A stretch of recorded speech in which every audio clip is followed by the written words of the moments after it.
Hello, everybody, and welcome back to Cricket Unfiltered. I'm one of your co hosts, Menners. I'm joined by Gav Joshi. Gav, it's officially time for me to hit the panic button with Australia's World Cup campaign. We've lost 5 ODIs in a row, so I'm nervous. How you doing? Well, I'm okay, man. As I actually haven't quite hit the panic button. We're still haven't started the World Cup. Yes, there are some cracks which almost seem a little bit widened by the performances, but not quite panic. It's the Australian cricket team, not the Wallabies. I knew it wouldn't take you long to bring up the Wallabies. I certainly think Australia's Cricket World Cup campaign will be better than the Wallabies. But the way things stand, Australia, as I said, 5 one-day international losses in a row, having lost the last 3 in South Africa and the first 2 against India. So we'll get into all that in a moment. We're going to get through the cricket headlines. Then we've got Can't Let It Go. A lot of World Cup updates with some movement within the teams. But also, Gav, an exciting time domestically because the cricket season has started. On the weekend, we had the WNCL, the Women's National Cricket Mhm. League, and then the Marsh One Day Cup has begun. So the season is underway. It is underway. It's a little bit too early. I still prefer the old method when the footy finals were done and dusted and all the attention's turned to cricket. It's still not like that. I think a lot of attention's still on the football here in Australia. So I'm a little bit old school, but we know how cricketing schedules are in modern times, Menners. You want to cramp everything and play as much cricket as you can. Absolutely. And for someone that can't get enough cricket, I'm thrilled. All right. Well, let's get into the cricket headlines brought to you by Piccolo Podcasts. Let's wrap up the first 2 one-day internationals of the India series. So, Australia, as I mentioned at the top, have lost the opening 2 matches. Let's start with the first match. Australia um, made some changes for their first match. Matthew Short made his debut for Australia, and Josh Inglis took the gloves. So, Alex Carey sat out, and Australia was sent into bat in the first match and were dismissed for 276. A frustrating innings for Australia with lots of players getting starts, but none able to really go on. Warner made 52, Inglis 45, Smith 41, Green 31, Stoinis 29, but none of them went on to make a match winning score. For India, Mohammad Shami took 5 for 51. He bowled exceptionally well. And then in the chase, India did it pretty easy 5 for 281. They did it in 48.4 overs. They put on a 142 run opening stand. Gaikwad and Gill made 142 runs, as I mentioned. Gaikwad 71, Gill 74. KL Rahul was 58, not out. And Surya Kumar Yadav made 50. So I thought they never really got out of second gear, India. It was a very easy win for them, considering a lot of their best players aren't even on the park. It was, wasn't it? I mean, the thing that stood out for me was how cruisy India were. I mean, how important Jasprit Bumrah was when he bowls. In India, completely different, and just what their new bowlers can do. We saw Shami being lethal. They could rest Siraj. I think they're just, it's about giving everyone a go, but also ensuring that all the players just started to peak towards a tournament, which is far from contrast from Australia. I mean, one big concern I have with 2 matches is where's Glenn Maxwell? Yes, Mitch Marsh is a bowler. You can sort of understand back-to-back games, but Glenn Maxwell hasn't played for a while. I think there's some huge concerns around. We talked about the loss of Travis Head. I was actually, we'll go to the second one day later on, but it's nice to see Matty Short open the batting. But yeah, you're right. The first one, it's almost like India just cruised. They just knew, anything around 300 will cruise to victory. And I mentioned it on the podcast last week. I think all of their players, their best format, whether that's the old veterans or the youngsters coming up, their best format is 50 over cricket, because it's a balance of technique. You can take your time if you need, but if you want to be a dasher, you can. So I think it really suits them. I like Matthew Short playing in this match. And it's an interesting point you bring up about Glenn Maxwell. So with Travis Head fracturing his hand, there is going to be, you would think, a change made to the squad, whether that's Marnus Labuschagne coming in or a Matt Short. With Maxwell's injury concerns, maybe the selectors will go for Matt Short ahead of Labuschagne because he can play a bit of a versatile role and can bowl a few overs. So he could, be a like-for-like replacement for Maxwell or Head. So very interesting that he was in that squad. I also thought it was interesting playing Inglis as the keeper. He dropped a sitter early on when Australia was bowling, just down to his right. But he made some runs. I guess if Australia are looking for a finisher and a wicketkeeper, I think Inglis is a little bit more dynamic than Carey. But yeah, I'm still not sure Inglis has done quite enough to unseat Carey as the main keeper. But just concerning performance, and we'll get to the second match. What is adding up to me though, Gav, is Australia's not just losing, but they're just looking so far out of the contest, especially with the ball in hand, and that's a very big concern. It is, and the 3 defeats against South Africa, 100 runs last night, 99 runs, mind you, Duckworth-Lewis. Otherwise, could well have been over that as well. So they're emphatic victories for the opposition. My concern again, Menas, is, and we talked about the middle order, but Australia cannot win the World Cup with having the top 3 of the 4 being Warner, Smith, and Marnus Labuschagne. Only 2 can be in that top 4. I still don't think Marnus Labuschagne fits into this one-day setup. We saw that yesterday. Yes, he did have a pretty successful tour of South Africa, but he's going to score. If Marnus reaches 100, it's going to come off 110 balls. And him and Smith batting together, we've even seen it in Test cricket. They haven't had a, up until recently, if you look at their record, because they both sort of have a similar kind of methods of going about it. Patience is the key. And I just can't see Steve Smith. And if Marnus Labuschagne needs to bat, I think he needs to bat above Steve Smith. I think Smith has got more chance of scoring 40 of 25 balls coming in at 2 for 200 odd rather than Marnus. At 2 for 200, Marnus Labuschagne probably doesn't even get a bat. You probably have the Stoinis and Green and whoever you want to play up the order. So I just don't think he fits into this. I think Australia's got to look for somebody else. I don't think he should even be in the World Cup squad. But don't you think, though, the only thing I would counter to that is he's the only one who's been consistently scoring runs across the South Africa and India series. You've got Green, Stoinis. A lot of players are failing to fire. We don't know what form Maxwell's going to be in. Mitch Marsh has been good but patchy. So you need some consistency? Well, but I think, like I said, you need to find a replacement. I reckon to leave Travis Head there. I don't know when he'll get fit. Even if it's after 3 or 4 games, let it be. I think Travis Head is so important to the Australian lineup. If it's Head, Warner, Mitch Marsh and Smith, that's your perfect number 4. And then you don't need Marnus. Yeah, then you can have even an Alex Carey. If you want to resurrect an innings, Alex Carey can play that role. And then you have Maxwell at 6 and Stoinis at 7. I think that's the perfect thing. I think Australia's getting carried away with these all-rounders. We saw, Cam Green got toasted at the back end of the innings in both. He's not your death bowling option. More I thought about it, I think Australia, again, is getting caught up. And we saw that during the T20 World Cup. They're trying to replicate England, but when you don't have the players, you should stick to your strengths. And I just watching, Pat Cummins bowl quite well. Mitch Starkey has to come back. And Josh Hazlewood was exceptional yesterday on an absolute batting belter. And you've got Adam Zampa. So that's your 4 best bowlers. Pick them, And it's not like Stark at number 8 or Pat Cummins at number 9 can't hold a bat. They certainly can. So I think go with those top. They're your 4 bowlers. You've got all-rounders in, Maxwell, Stoinis. And they can make up the other 10 overs. They can make up 10 overs. You don't need this whole Australia's going down this England, but then they have Sam Curran down at number 7 or Chris Wokes at number 9 and Moeen Ali. If you don't have them, don't play them. Given the way Hazlewood bowl and Cummins bowls, and we know what Stark can bowl, I would still play with your best 3 quicks, which are these 3, and Adam Zampa. I'm starting to lean towards that. Australian setup, I don't think wants to do that. I think they're based on that all-rounder. They've been fascinated by this all-rounder. I think they're getting carried away with the way England have been able to play.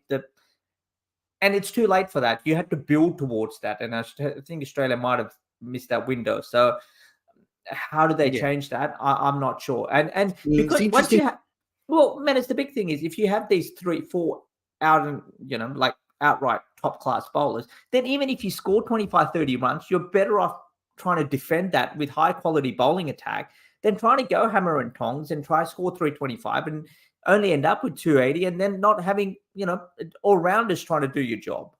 Well, Australia's bowling has been so concerning across these last 5 defeats. What you're proposing is actually not a bad idea. Pick your 4 best bowlers, back them to do a job, make up the other 10 overs with a couple of all-rounders and go in with your strength. Because, I mean, we'll get to the second game now in India. India batted first and made 5 for 399. Absolutely smashed us all over the park. There was a couple of changes for the Australian side. Pat Cummins rested, Mitch Marsh rested, so Steve Smith was the skipper, and I think we'll see that during the World Cup if Cummins needs a rest. And also Spencer Johnson was given a debut. So nice to see him. We didn't see Stark yet or Maxwell, as you said. So, we haven't seen Stark or Maxwell at all before the World Cup. So that is a concern. But India absolutely pasted us all around the park. Shreyas Iyer and Shubman Gill put on 200. Shreyas Iyer made his 3rd century. Gill, his 6th one-day international century in just 35 innings. So, there's some real talent there. They just cruised to 5 for 399. And then in reply, Australia was set 318 to win and were bowled out for 217. That was a Duckworth-Lewis Stern adjusted target. So Australia never really in the hunt. David Warner and Sean Abbott made half centuries. Jadeja and Ashwin took 3 wickets each. And Sean Abbott spoke after the game at how well Ashwin and Jadeja were bowling and the fact that the pitch was turning and Ashwin spinning it both ways made it very difficult for them. So another convincing win for India. And look at these bowling figures. To your point about the part-timers and the all-rounders, Cameron Green, 10 overs, 2 for 103. Sean Abbott, 10 overs, 1 for 91. I mean, they were absolutely pasted all around the park. So, as you say, maybe, Green especially isn't up to bowling in these conditions. Not just Green. I don't know about Sean Abbott. Unless the ball swings, I think he can be patient. He was not bad on the first, but I think the opposition would look at that and they'll say, "Hey, Sean Abbott, this is the guy to target." I don't know what Sean Abbott's an exceptional, state cricketer. I just don't know in those conditions. If the World Cup was in Australia, maybe a different story. Played a lot of cricket in England as well, but I think in India. Just the type of bowler he is, I think opposition will look to really fancy him. So, look, I don't think he gets a game, Menace. No, but I agree. But with Cameron Green, for example, who I think they probably did have in their plans for this World Cup starting in the 11, he's just running in and hitting the pitch hard, and it just doesn't work in 50-over cricket. And I look at someone like Josh Hazlewood, who, prior to the 2019 World Cup, went through he had injuries, but he also had a bit of a slightly rough patch in limited overs cricket, both 20 over and 50 over. And he really worked on his variety, taking the pace off the ball, bowling different lines, bowling different paces, going wide of the stumps.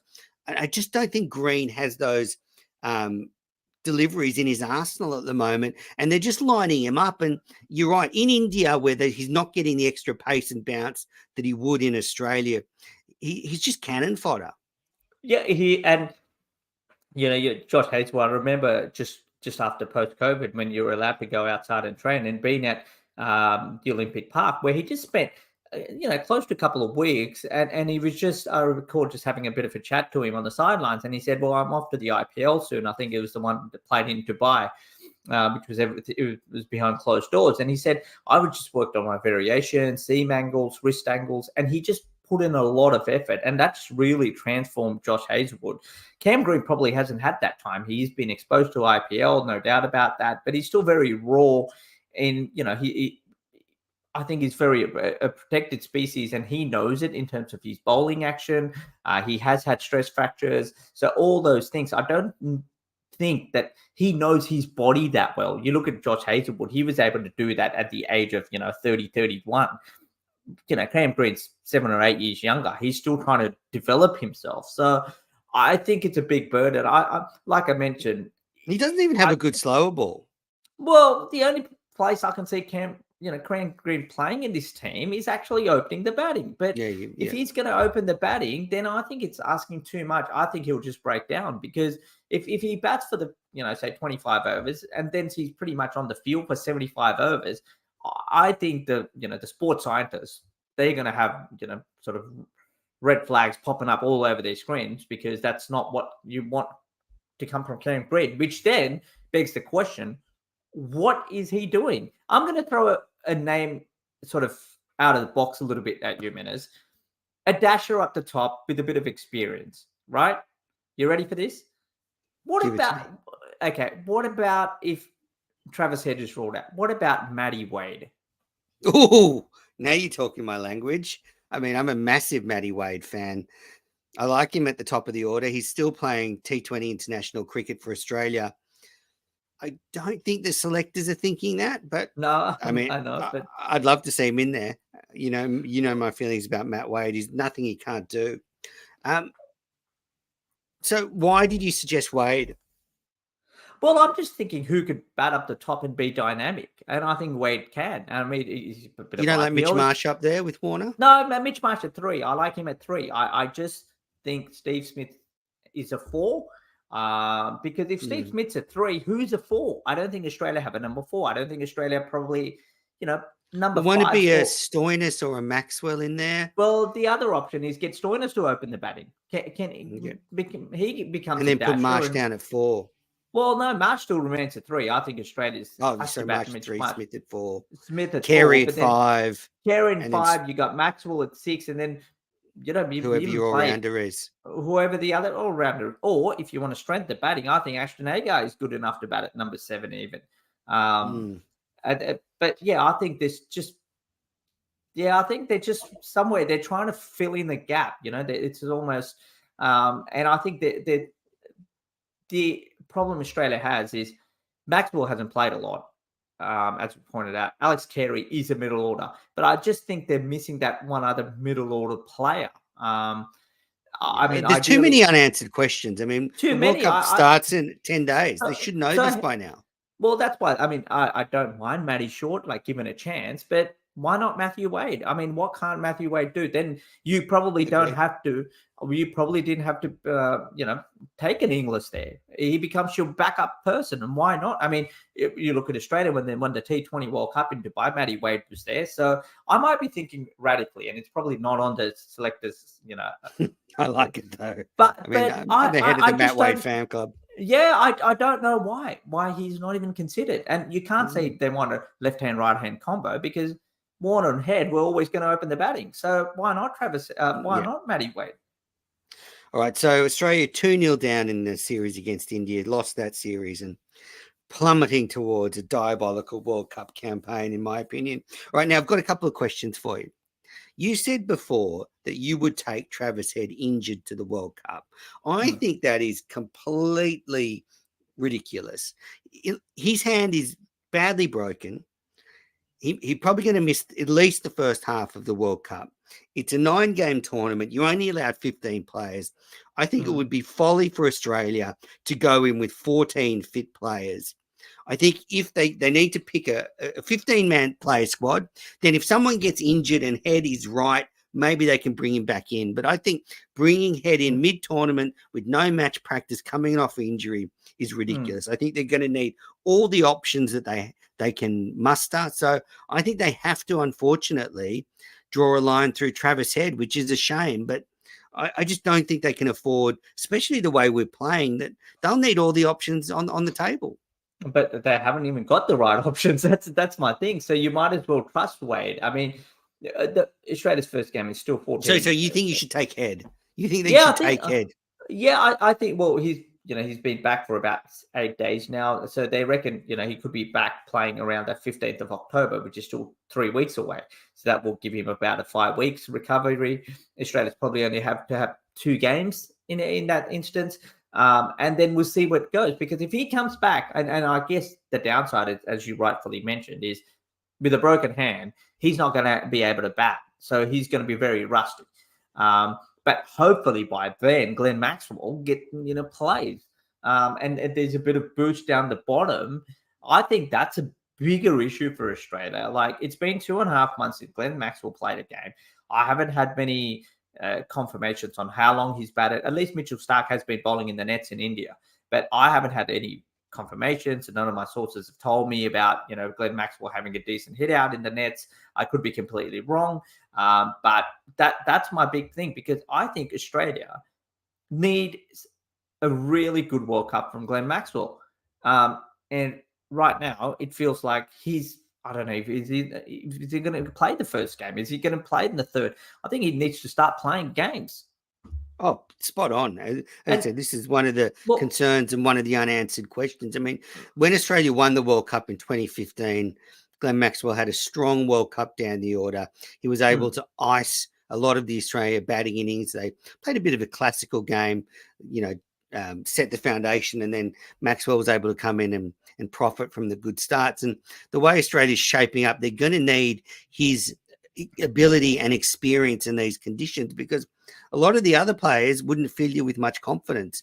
And I look back at that 2019 World Cup, one of the areas Australia struggled was Stoinis and Maxwell weren't able to have strong World Cups, which meant the top order had to do all the work. So, you're right. I mean, that's a lot of concerns. And you look at, the injuries had, around his ankle. When someone like a Johnny Bairstow, your good mate, and I'm sure he listens to your podcast. Idiot.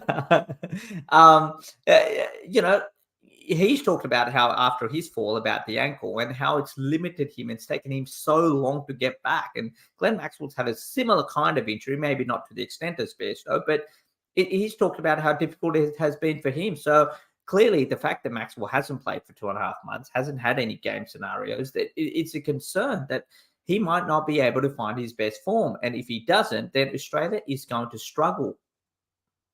Yeah, absolutely. All right, we're going to take our first break on this episode of the Cricket Unfiltered podcast. Then we'll be back with some more burning World Cup questions.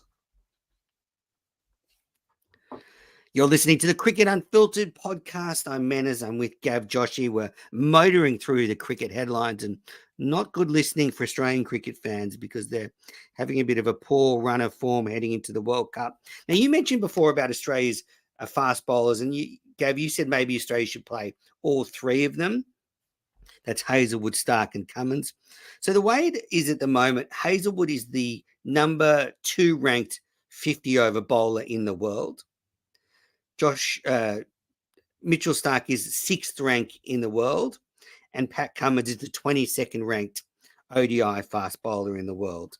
So we've got 3 high quality bowlers, but one thing that jumps out for me on just those rankings, Hazlewood and Starc, in my opinion, are ahead of Cummins in the pecking order in 50-over cricket.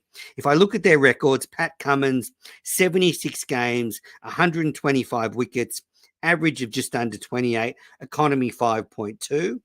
Mitchell Starc, 110 games, 219 wickets, an average of 22, a strike rate of just 26, an economy rate of just over 5 and over. So similar to Cummins, but a better strike rate and average. And I think Stark's a better death bowler. But then you've got Hazlewood, who's the most, solid performer. He can bowl anywhere in the innings, 72 matches, 113 wickets, average of 26, economy rate of just 4.67, and a strike rate of 33.63. So higher strike rate, better economy rate. Not a lot between them in the figures, but I think you've still got to have Hazlewood and Starc in your bowling attack. And then I think Cummins is probably interchangeable. Yes, I mean, it depends on, where Australia's playing, who the opposition is, but I still don't. I think Australia probably have to go back to that, given how brittle that middle order is, because you're not getting runs. If say Glenn Maxwell's in form, or Alex Carey, or someone like Marcus Stoinis is in hot, and the top order is also firing on all guns, and if Australia's consistently scoring, say, 350, then you can afford those all rounders. But you just look at sort of Australia's their first two games. It's in Chennai against India, a bit of it can be a turner. Lucknow against South Africa, which is not a quick pitch. And then they also play Sri Lanka there before, Bangalore tends to be a bit of a batting paradise. So, but just so looking at those, even, the first three games, you think they're on a bit of a slowish deck. And I think if that is the case, then maybe one of the quicks gets rotated. Who that is, you think, but I'd be very tempted from the evidence of what I've seen, especially in that first game, to drop the all-rounder and play the three quicks and Adam Zampa. And it's, look, India's got into this bit of a state as well where, Shami, Bumrah, and Mohammad Siraj are three exceptional quicks. And they've got Kuldeep Yadav as their spinner. So similar kind. The problem India have is out of those four, probably none of them can handle a bat.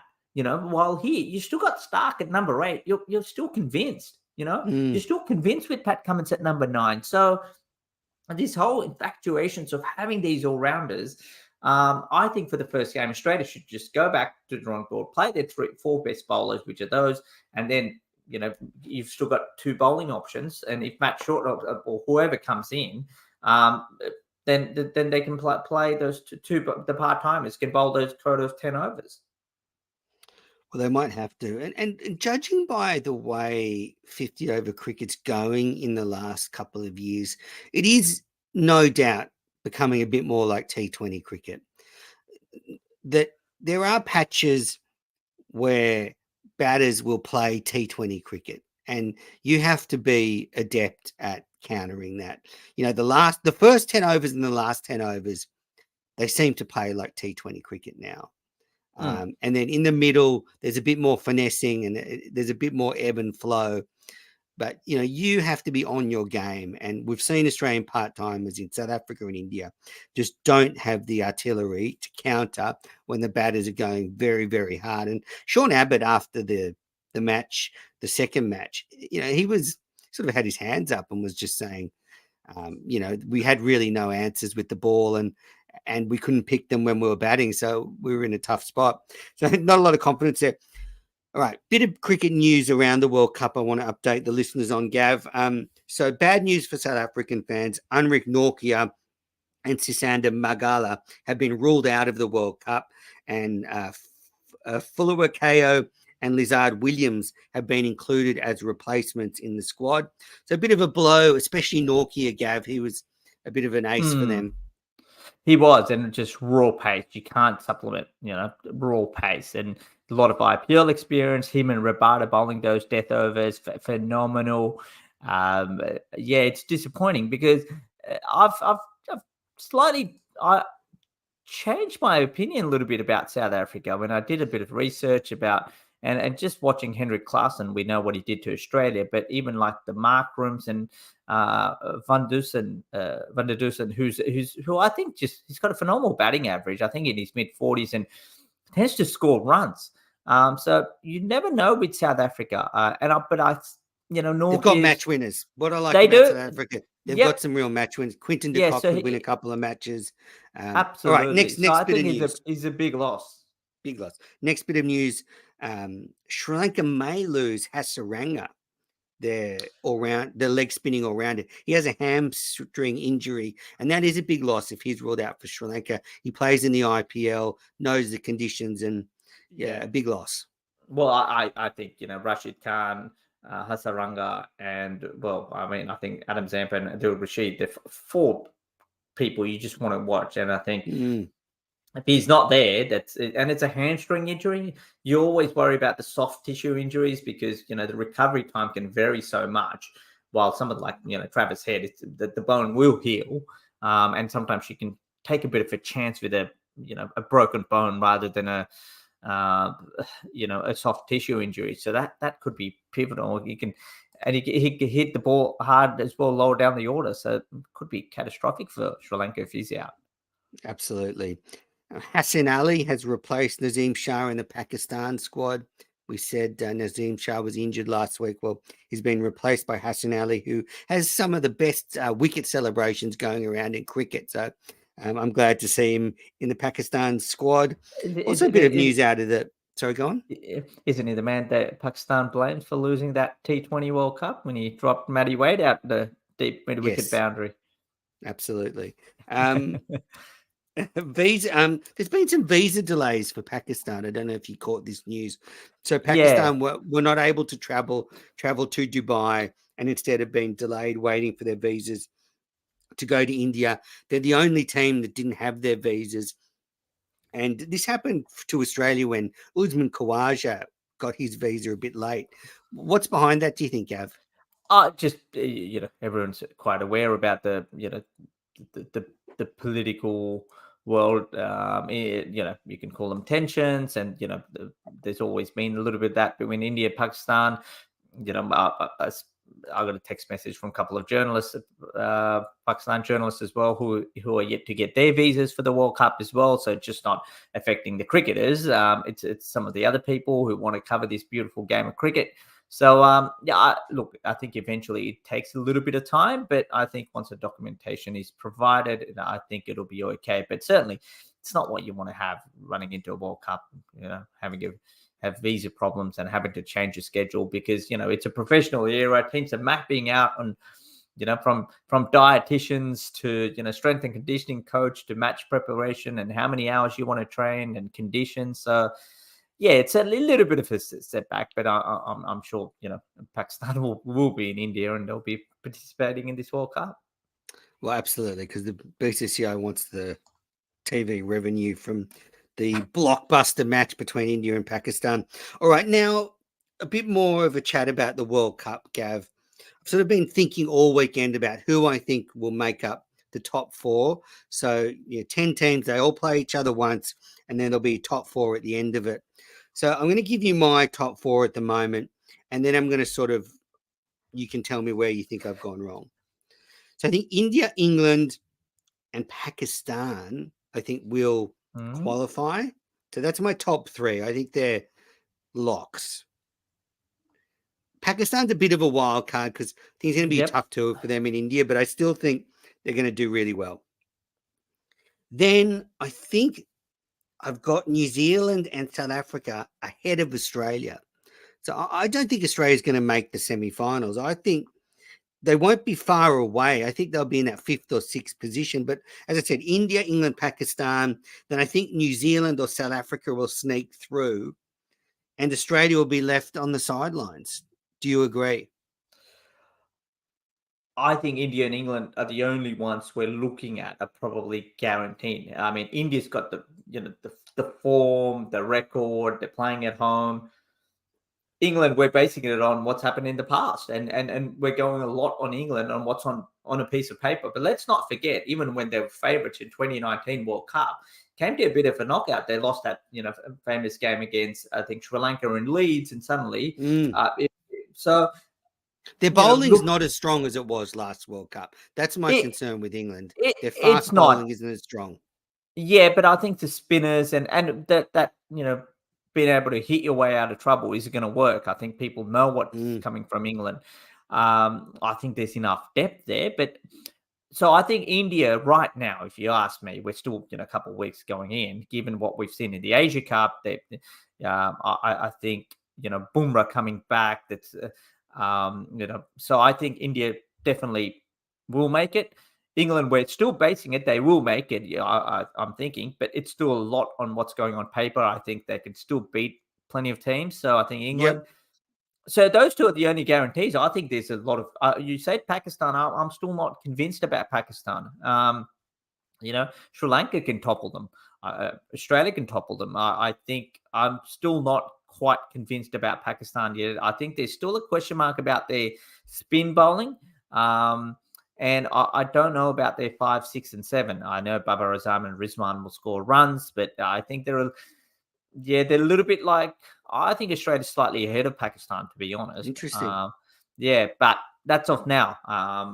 So yeah, I So think only 2 teams for now for me, Menas. I think that's what makes this World Cup interesting, and it might be a battle of whoever survives against Afghanistan. well, then I've got 4 teams. So I don't think Sri Lanka will be genuine contenders for this World Cup. I think we saw in the Asian Cup there are real areas where they lack quality. I think their batting is a little weak. Yeah. So I don't think Sri Lanka will make the semi-finals. Not saying they can't win a few games and be in it, but I just think they're going to not be in the race when we get to the semi-finals. Bangladesh, just don't know if they can cut the mustard with some of the better teams. And Afghanistan and the Netherlands. Afghanistan have some great spinners, but I don't think they're batting strong enough to put big totals on the board. And the Netherlands, I think might surprise the odd team. Maybe they'll beat South Africa like they did in the T20 World Cup. But apart from that, I just can't see them getting through. So, yeah, I think it's going to be a tight race for the top 4, but just can't see Australia doing it on this form. Yeah, I still think I see Australia sneaking in. I don't know who the 4th team might be. Might be South Africa. Hopefully it's a surprise, and you don't know. But yeah, look, just for 2 for now for me, Menas. Let's see how the tournament is going. Conditions are going to play a huge role as well. I'm just looking at Sri Lanka's schedule as we speak, and they start off against South Africa, Pakistan, and Australia. Now, if they win 2 of those games, you think, hey, that they might have done their job, because they finished with Bangladesh, and they finished with Afghanistan, and they finished with New Zealand. So look, a lot of their games are also in in Bangalore and Pune, which are traditionally good batting wickets. And if batting wickets are what to go by, I think Sri Lanka probably want a bit of turning wickets, to be honest, rather than flat batting wickets, because I just don't think they quite have the firepower. So you're right about Sri Lanka, but you never know. They start off big game, in Delhi, which can be quite slow. And, playing in Lucknow against Australia, I think, you'd give Sri Lanka a bit of a chance because Lucknow can spin. So that's my picks at the moment. I'm down on Australia's World Cup form at the moment, so let's hope they can turn it around.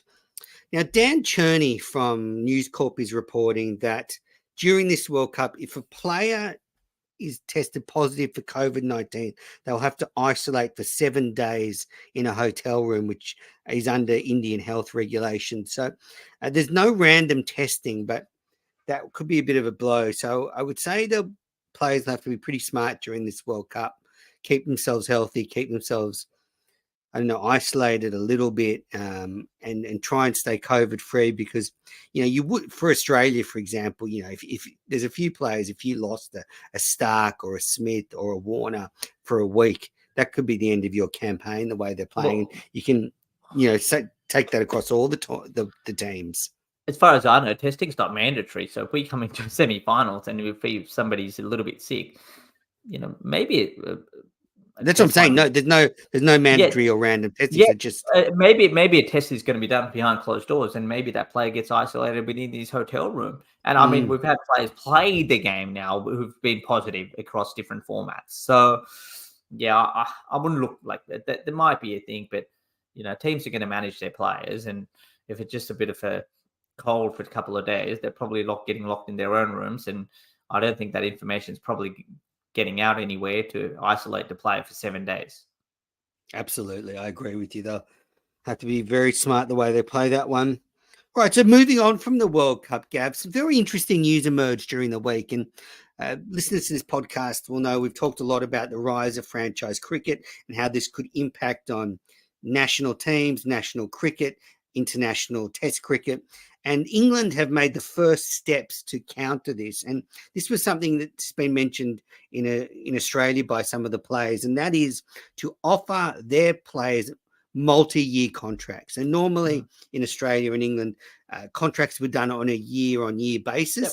And that's mainly due to form, I think. Traditionally, you don't want to guarantee someone a spot in the national team for 3 years, because they could woefully dip in form, and there you've given them a contract which you don't want them in your team anymore. So national boards had been reticent to do this, but I actually think it's very smart that the ECB has started to do this. So, as I said, they've offered 1, 2, and 3-year contracts to some of their players. Some of the top players, including Stokes, Brook, and Wood, have been offered 3-year packages. And this is to stop them signing with, say, an Indian IPL franchise where they're going to offer multi-year deals. And the word on the street is that after this World Cup, these deals are going to start to be put on the table. So I actually quite like this method. I know in sort of instinct-wise as a cricket fan, you think, well, I don't want to promise Joe Bloggs they're going to be in the national side for 3 years. But what they're kind of saying is, even if you dip in form, we're going to keep you in our system. We're going to keep you part of the Australian or English system, and we're not going to lose you to the Mumbai Indians, for example.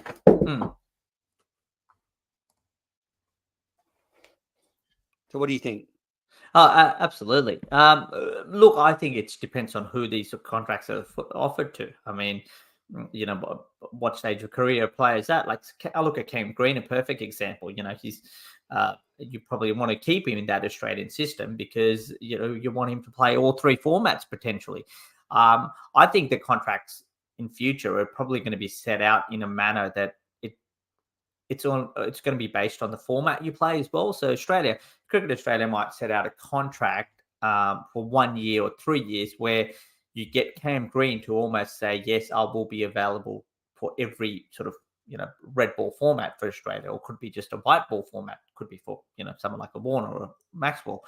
But it is on the right track, I believe. You know, cricket boards are trying to sort of come up with a solution to counter this franchise cricket boom. So it is the right way. I think ECB are doing the right thing. Cricket Australia is a little bit different. I think my concern for Cricket Australia is that you know, they almost say that April, May, June, a bit of a holiday period, and then players get out of that holiday period and go play franchise cricket in the IPL. Yeah. So I don't know. Like, I personally believe a 7-month contract during a cricket season is what New Zealand do. I like that method. If not for the higher level players, then state players, because then let them decide. You know, like whether it be a Daniel Sams or could be a Sean Abbott. Well, they're available to play for New South Wales for sort of, you know, from, you know, October to March. But what they do in the next 6 months is irrelevant. I think that, you know, it puts the focus on the player. But right now, you know, I think the youngsters, it's the right way forward. But I think what the players, but I think the players, what this does for the players is it gives them security, because what these multi-year franchise deals will do is they'll make compelling offers to players who will have to decide, well, I'm going to get contracted for 3 years now. That's enough for me to buy a house or whatever. And I don't have to worry about anything else. It's easy. I can travel around the world playing franchise cricket. So, yeah, I think this multi-year national contracts gives some security, shows how much they value the players, and I just think it's the right way to go. So, yeah, I think we'll see more of it. Yeah, it's going to be interesting. There's still so many questions. So I think it's changing all the time. It is changing. The landscape's going to keep changing. All right, we're going to take our final break, and then we'll be back with our last couple of cricket headlines, and then Can't Let It Go. Welcome back to the Cricket Unfiltered podcast. I'm with Gavin. We've got a couple of cricket headlines to go. Then we've got Can't Let It Go. It's been a depressing episode so far, talking about Australia's grim World Cup prospects. I know Gav's still disappointed after the Wallabies exited the Rugby Union World Cup. All right, now sticking with some World Cup news, but now the T20 World Cup. And Gav, T20 cricket is heading to the Big Apple 2024. 3 venues have been decided in America for 20 over cricket, and it is Grand Prairie in Texas, Lauderhill in Florida, and Nassau County in New York. So it's 30 miles east of Manhattan. So for those who don't know, USA and West Indies are hosting the T20 World Cup in 2024. And so 3 venues in America. I think the one in New York is going to be sort of constructed specifically for this tournament, but New York, New York. Here we come, Gav. Let's head over.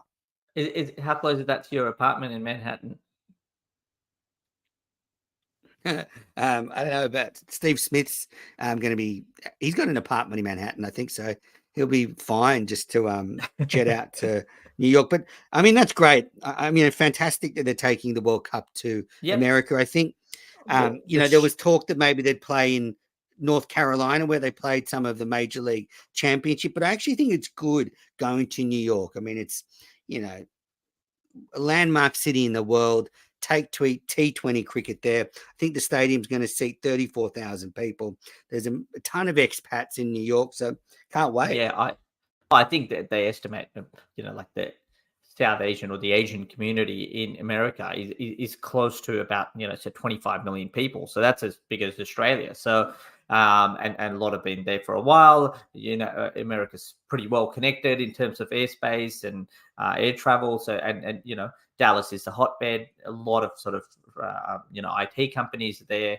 New York, we know about, and Florida's had cricket matches in the past. So every time India's gone on a tour to West Indies now, T20 cricket, they've always had 3 T20s in West Indies and 2 always in Florida, given its proximity, close proximity to the Caribbean. So, I think it's great. It's going to be interesting. I think, cricket in America continues to grow. We've seen some under 19 Indian cricketers who've, failed to reach the ultimate stage and probably know that they probably can't represent India, who are gone on to play for America now. So that's great news. And we've seen lots of players come through. They're giving up their lucrative contracts. They know they probably can't play at the national level. Have gone and played for America.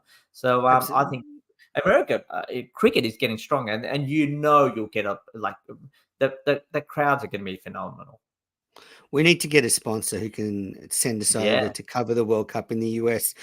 I know from the podcast downloads that our the third country that downloads the third most is America. So there's a lot of listeners to the show in America, and I've traveled around America a bit and met a lot of South Asian people, especially around the South, Houston, all that area, and spoken cricket over there. So you're right, can't wait. All right, so that is a lot of the cricket headlines. Let's just take a look now at the domestic cricket that started. So as I said at the top of the show, cricket in Australia has begun. The Women's National Cricket League and the Marsh Cup are underway. New South Wales and Queensland played 2 games at Cricket Central. They split those games, so one each. South Australia beat ACT twice in the WNCL. The big news, though, is Meg Lanning is penciled in to return for the Victorian side this week in their start to the season. She's not going to play the international series for Australia against the West Indies, but her first foray back into cricket after a long break with an unreleased health problem. So great to hear she'll be coming back soon. Absolutely. Look, I mean, it might be so hard for someone like Lanning, who's achieved so much in cricket. So, but she's still relatively young in terms of how long she could be playing for. So it's such a mental challenge for her, but good to see her back. And it's nice. You don't want to, given there's so much cricket around, you just overburden yourself, but ease off, play a nice oval, play a game of, down at Junction Oval, or it could be at Cricket Central, and just ease back into cricket because she probably doesn't want all the spotlight on her at the moment. And look, I think Meg Lanning could, she's probably got 3, 4, 5 years left, if she wants to keep going, Minas. I agree. And I just hope she's doing okay, and it'll be fantastic to see her back for Victoria and then hopefully Australia. I'm sure she's sort of eyeing up playing the WBBL that starts in October, so perhaps the WNCL's a bit of a warm-up for that, and then maybe hopefully that will be a return to international cricket. In the Marsh One Day Domestic Cup, in the first match, the title holders WA beat Queensland by 4 wickets. WA won the last 2 Marsh One Day Cups, so they're killing it in this format. I guess the thing for me is Queensland batted first and set WA 239. Josh Philippe made 90 off 88 in the chase. And Philippe started this summer pretty well. He made 100 for Australia A. He's now made 90 here. He's a bit of an up-and-coming player. He's one to watch for me this summer. He is, and a lot of Philippines. Every time we talk about the Sixers opening the batting, knocking the ball over the place. But I think, if you just look at the last sort of 18 months, he's gone and played sort of, batted at number 6 in the Shield for Western Australia. He's batting at number 4 or 5 in this match, I believe, Menez. So I think he's just trying to resurrect his career, probably knowing that it's just not. There's more to his game, and he's probably discovered that in the last 18 months. So good on him. It's nice to have him on the horizon, and maybe if you could sort of show to the selectors that it is just not a one-trick pony in T20 cricket. He can play in other sort of formats. Then maybe there's a more sort of in terms of his future, there's going to be more opportunities for him. Yeah, most certainly. And especially after this 50-over World Cup, I think there will be a shift in personnel. They'll look to the T20 World Cup next year, then they'll look to the 50-over World Cup after that. I think players like Maxwell and Stoinis, I think we'll start to see them moved on. So Smith, real opportunity Warner, for absolutely. So real opportunity for Philippe to come in that middle order and even the top of the order. And the other one is Lance Morris, the wild thing from WA, made his return after an injury this year. He took 4 for 64, a lot of wickets, a little bit expensive, but looked pretty good on what I saw. So the Marsh Cup is underway, and WA get the win. And as for domestic season, we start our commentary next week, so it really is looming. We do. So we might have to record it at our commentary box next week. Maybe find a room. And we'll probably need to discuss a lot more things. Exactly. All right. So that is all the cricket headlines. Let's wrap it up with Can't Let It Go. That little bit of cricket news you just can't let go. And Gav, I've got a real bugbear this week because go for it. All the good work being done around the world to stop batters walking out of their crease and backing up too far at the non-strikers end was undone on the weekend when Bangladesh captain Liton Das recalled Ish Sodhi after fast bowler Hassan Mahmood ran him out at the non-strikers end because he left the crease early. No, Liton Das. Let Sodhi, send him off. If you're going to back up too far, bad luck. I'm sorry. I do not like this by Liton Das. I think if you're a batter and you can't stay in your crease at the non-strikers, then bad luck. Where do you stand? I think it's going to be dictated by the game situation. I think we're going to see it happen in the 49th over, and that's when we're going to get into this debate. I think some law needs to be scripted around it, and rather than gentleman's game, let's eradicate all that. Just to go by the laws. I mean, if you're out of your crease, you're out. Exactly, and I think players, and maybe it's a bit of friendly one day, so not that much significance. But I think we're going to get to the World Cup final and we see someone doing it and one required of one ball, then you feel like that option is going to be viable for the bowler and the fielding team and the captain, who's probably doesn't want to take that back. But my 1 minute seriously, like, we're worried about overrates, and I agree with that. Now, in one of the first ODI, a ball was clipped. I think it was Shubman Gill. And the batters, I think it was Adam Zampa, pulled off a great stop on the boundary rope. They ran 4 runs, right? They ran 4 runs. Now, the umpires were checking if the ball hit the rope or not. Now, I understand why they need to do it, because if you run 4, it doesn't count as a boundary to the batter. But does that really matter, Menez? It would have mattered in 2019 when there was and that's something you can check afterwards. Like, you don't need to stop the game. Like, the score is the score, and you can, if you need to add a boundary to the batter's total at the end, you can do that. Exactly. And when it made sense in 2019 World Cup, of course, that epic final when it went to boundary count back, so that could have made a difference. But that rule doesn't exist anymore, so why would you stop the game? And it took 2.5 minutes to check. I can't let that go. Seriously, a 4 run. I don't think a batter cares, Menez. Nobody cares. And I've got a bit of bigger point on that as well. With in the second one-day international, India and Australia, Shreyas Iyer had something wrong with his arm at one point, and he was stopping and having a massage for ages. Like they lost so much time. And I'm just like, nowadays, I reckon the umpires have got to be like, okay, if you can't face the next ball, off you go, retire hurt, sort it out, and you can come back out when a wicket falls. But you can't just stop the game for 5 minutes so a player can get a massage on his cramping forearm in the middle of a match. I mean, it was very, very frustrating. And we're seeing a lot of this. Just pause a minute. So let's just hold up the podcast for 5 minutes while we get a massage, eh? Yeah, exactly. You give good massages. All right. Well, that's it for Cricket Unfiltered this week. Thanks, everybody, for listening. Remember, follow the show on your favorite podcast app. Share it with all your friends. Share the link on your favorite social media.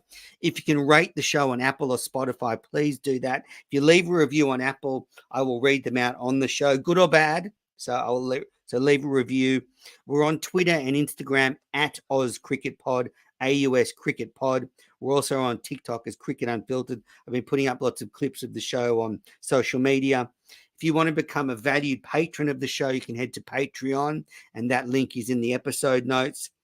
Feel free to subscribe to the YouTube page. That's free to subscribe. And during the World Cup, Gavin and I will be doing some live broadcasts. So a great time to subscribe. If you want to email us your cricket takes, the link is in the episode notes.